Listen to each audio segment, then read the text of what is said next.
Les Ivoiriens appellent à des élections présidentielles apaisées, inclusives et démocratiques.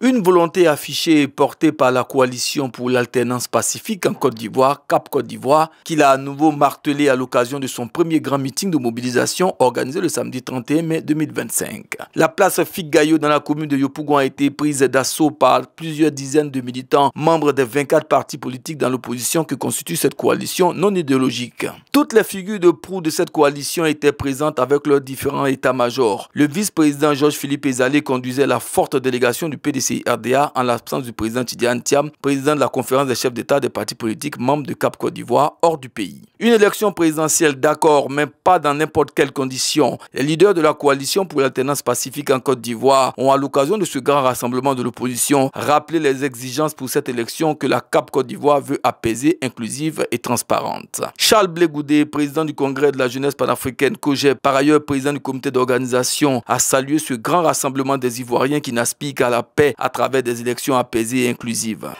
Le pays nous appelle. Et nous qui sommes ici, vos regards nous ont parlé.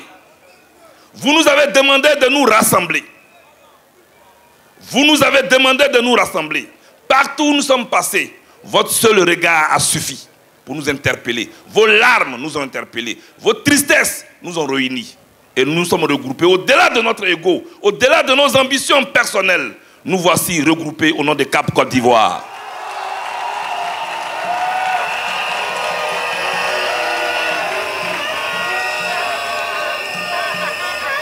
Mais nous sommes rassemblés pourquoi? Tes fils rassemblés pour ta gloire. Nous sommes rassemblés pour la grandeur et la gloire de notre pays. Pour sortir notre pays des décombres de la souffrance, des décombres de la division, des décombres de la tricherie, des contentes, des tripatouillages, pour que nous puissions donner à ce pays, des institutions debout. Chaque fois que la Côte d'Ivoire vous appelle, soyez debout. Vous êtes venus là chacun avec sa casquette PDCI, avec sa casquette COGEP, avec sa casquette MGC, FPI, URD, AIRD, PIP et tous les partis politiques. Mais dès l'instant où vous avez franchi ces barrières, dans cette enseigne, vous êtes les enfants de la Côte d'Ivoire. L'audit de la liste électorale est indispensable pour garantir une élection crédible et acceptée de tous, a assuré Kaé Eric, président de l'AIRD. Sur notre liste électorale, alors que le critère est d'avoir 18 ans, la CEI enregistre des électeurs de moins de 18 ans. La CEI enregistre des électeurs qui sont plus âgés que leurs parents. À la CEI, on a vu des dates de naissance dans lesquelles on a mis des caractères alphabétiques. Vous êtes tous ici des jeunes.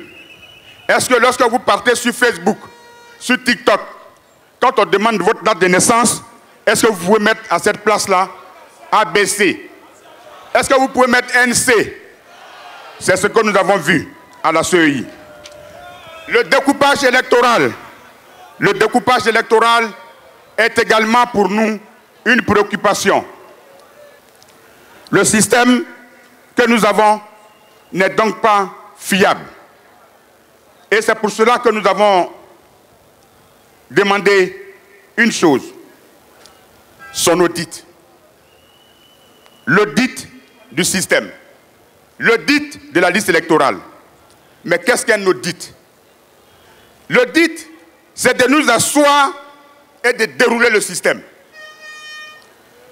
Est-ce que, par exemple, avec une seule pièce d'identité, notamment avec un certificat de nationalité, est-ce qu'on peut saisir plus d'une personne, plus de 10 personnes, plus de 100 personnes?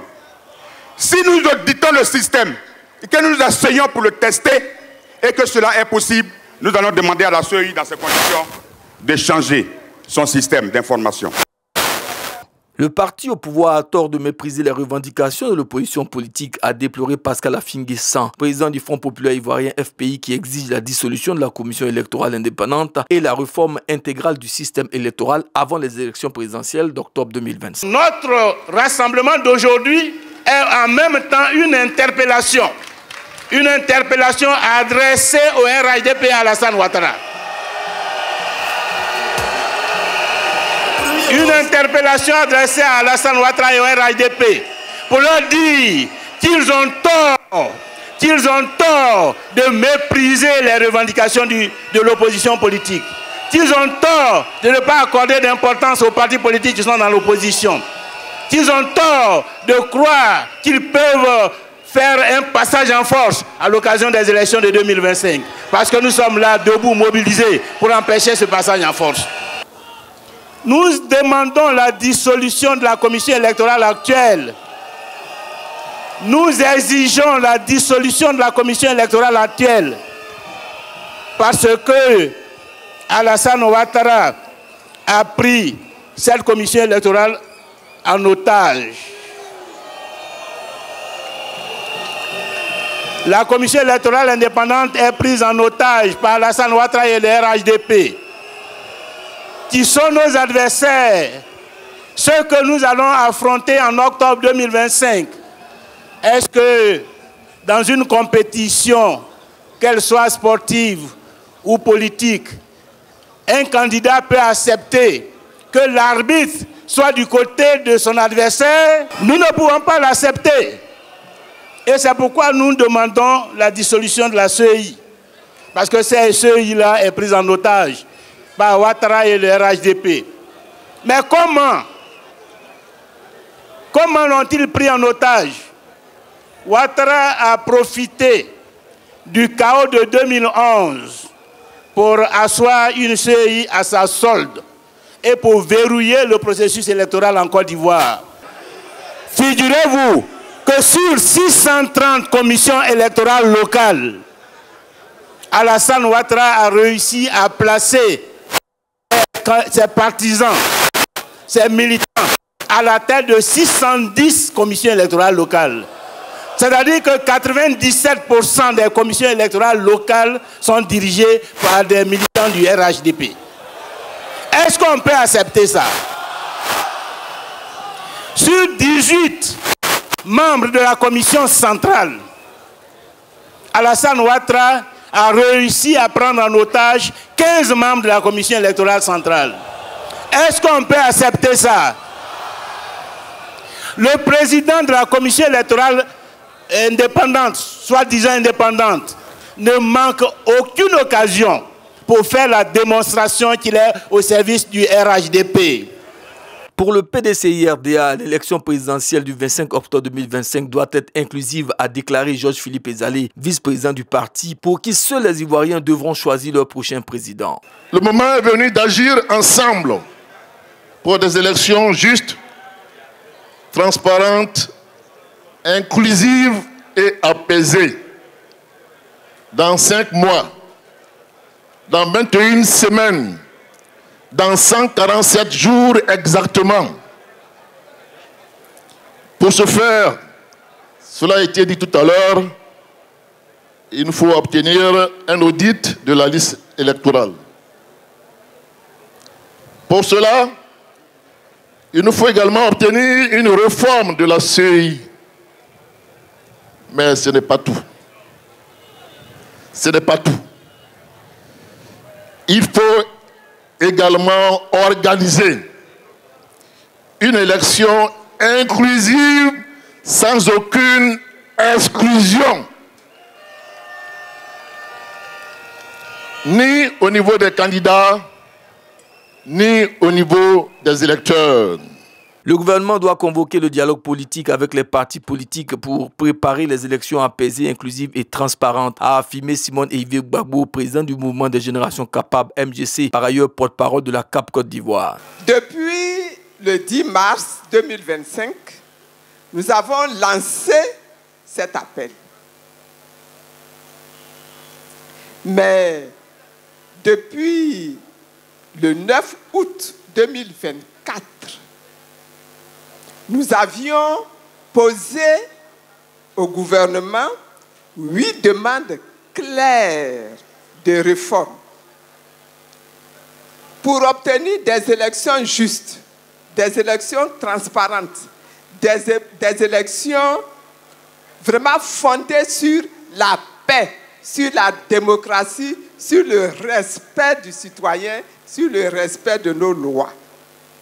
Nous avons demandé que soit revisité le code électoral de Côte d'Ivoire, que soit auditée la liste électorale pour les élections de 2025.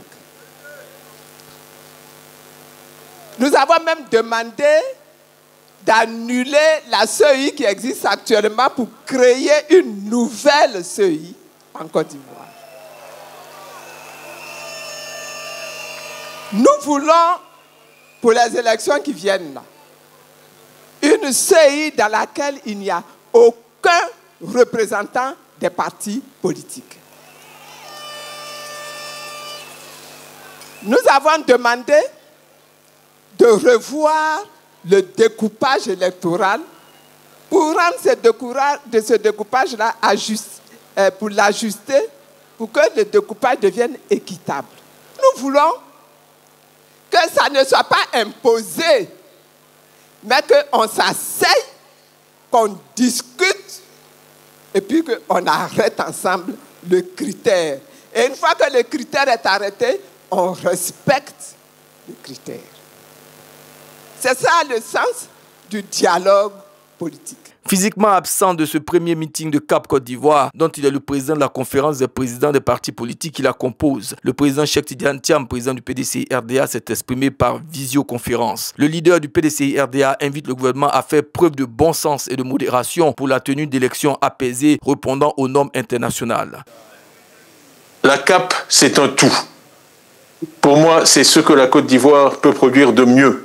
Ce que nous vous offrons aujourd'hui, c'est ce que nous sommes capables de faire quand nous sommes tous ensemble, indépendamment de nos idéologies, indépendamment de nos convictions politiques. La réunion d'aujourd'hui est l'aboutissement d'un constat et d'une volonté.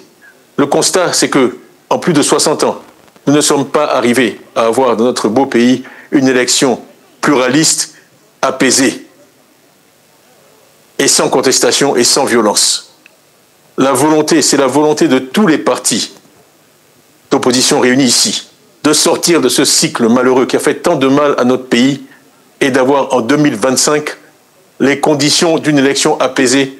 C'est le sens de tous les discours que vous avez entendus ce matin.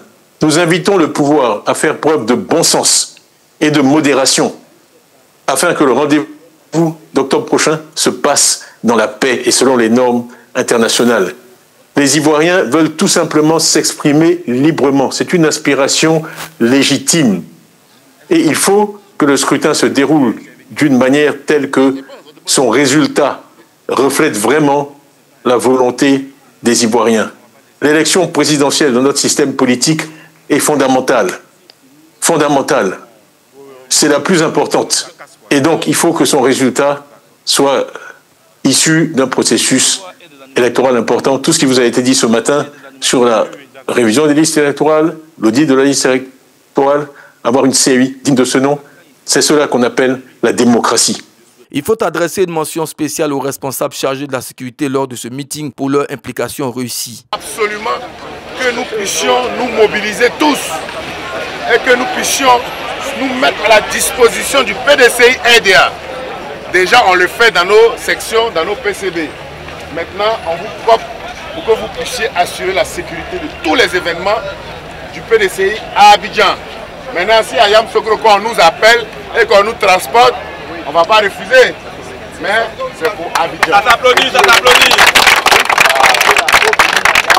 Donc, je vous remercie, vous tous.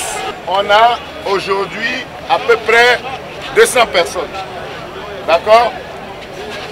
Donc, vous faites partie maintenant de la force de protection, la task force sécurité du PDCI-RDA. La coalition pour une alternance pacifique en Côte d'Ivoire entend poursuivre ses mobilisations jusqu'à l'obtention d'un dialogue politique avec le pouvoir en place afin d'épargner la Côte d'Ivoire et les Ivoiriens d'une crise post-électorale.